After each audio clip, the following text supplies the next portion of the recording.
Hello everybody. With all these Leo planets and the fire energy happening and the craziness happening, I thought this was a perfect time to look at Donald Trump's astrology chart. It's fascinating how you can look at a chart and you can see so much in it intrinsically. So when I look at your natal chart, when you come to me for personal readings, I look at the drivers of a chart. What are the things within the natal chart? Never mind the transits and progressions. What is the promise there, the seeds of potential in that natal chart?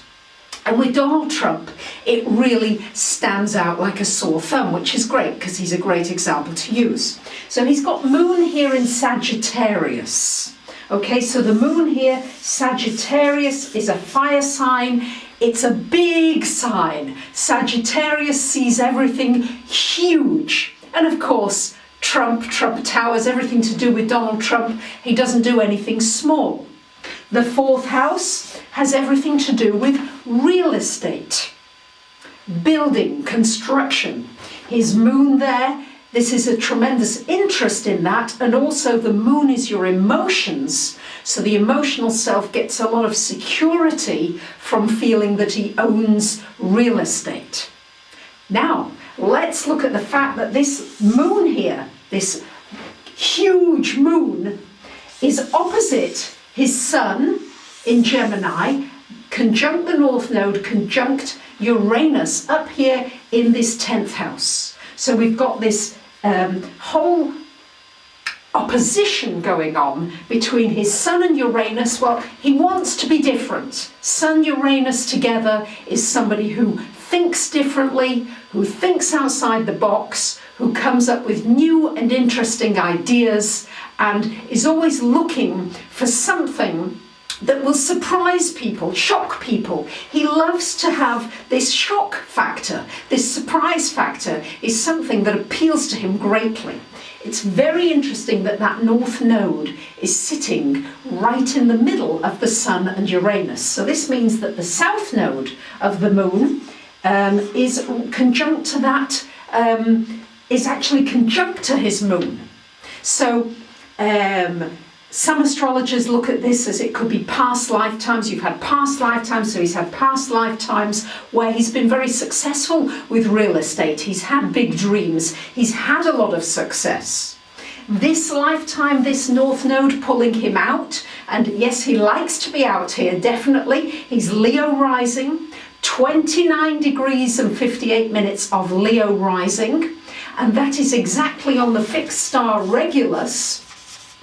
And it's amazing, people, with this aspect, with this degree, if you've got anything at 29 degrees of Leo, this is this sign which is able to draw very powerful people to you.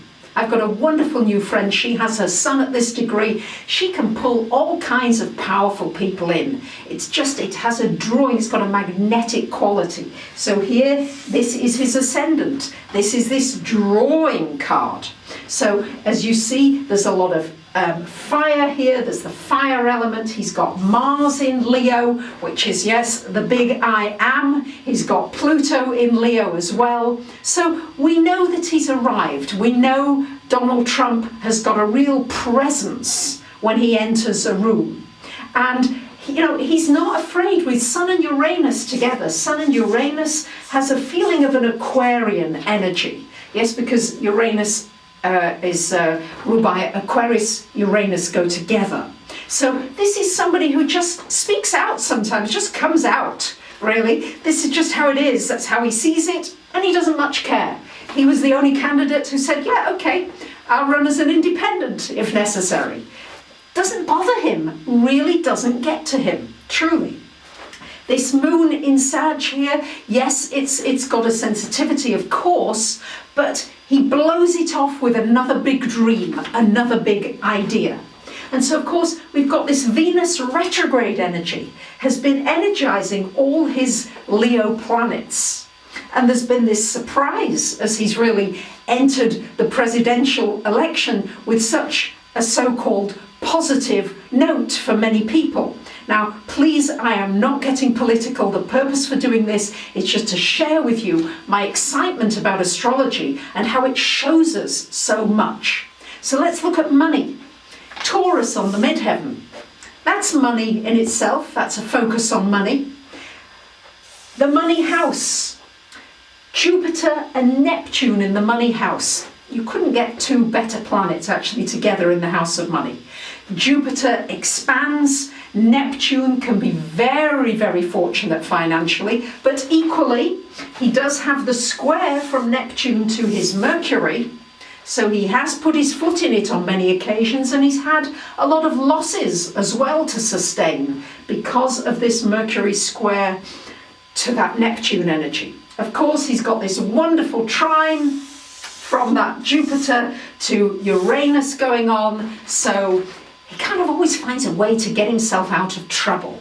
There's always a way out that this man is able to find. He certainly had his disappointments in love. This Saturn and Venus together would indicate disappointments. He needs a great deal of freedom. This is not a man you pin down or tie down. And this Sun Uranus, I don't know if many of you read this, he doesn't sleep a whole lot. And Uranus close to the Sun gives a very highly charged nervous system. So I'm not surprised that he feels this kind of energy just jolting through him. It's like a real jolt of electricity that comes through him. So looking at what's happening for him, which is fascinating, is that the progressed Sun, so the Sun progresses about 1 degree a year, approximately. So it spends 30 years in a sign. Now, what's happening for him is that his progressed Sun is just here. It's just about to come over the horizon. It comes over the horizon, actually conjuncts with his ascendant in the middle of next year. So when the progressed Sun hits this ascendant, this is time for a whole new way of presenting himself. It's a whole new way that he wants to be out in the world and be seen. This is a really important time for him. It's like a mega shift for him. As well, the progressed Moon has gone into Cancer. Went there about 4 or 5 months ago. So Cancer, everything resonating with his Moon in this 4th house. Again, everything to do with his home country. Everything to do with America. America is a Cancerian country, 4th of July. So everything about him protecting his home country, protecting the jobs, what he sees as his side of what he can do to bring stability and security to his country again. Saturn in this 4th house for him, he so much wants to create that stability, and that feeling is what he's trying to get over. There is so much to say, as there always is. When I do a reading for one of you, it's so exciting because there's so much to share. Remember that the actual natal chart shows the potential, the drivers in the chart. Aquarius rules his descendant. So again, showing he needs freedom in relationship. Great deal of freedom, don't pin him in. So what does your chart show? What does it show about your money? What does it show about your career, your home life, your relationships? It's shown in the natal chart. The promise, the driver of the chart is shown. I learned this from my wonderful mentor, Carol Rushman.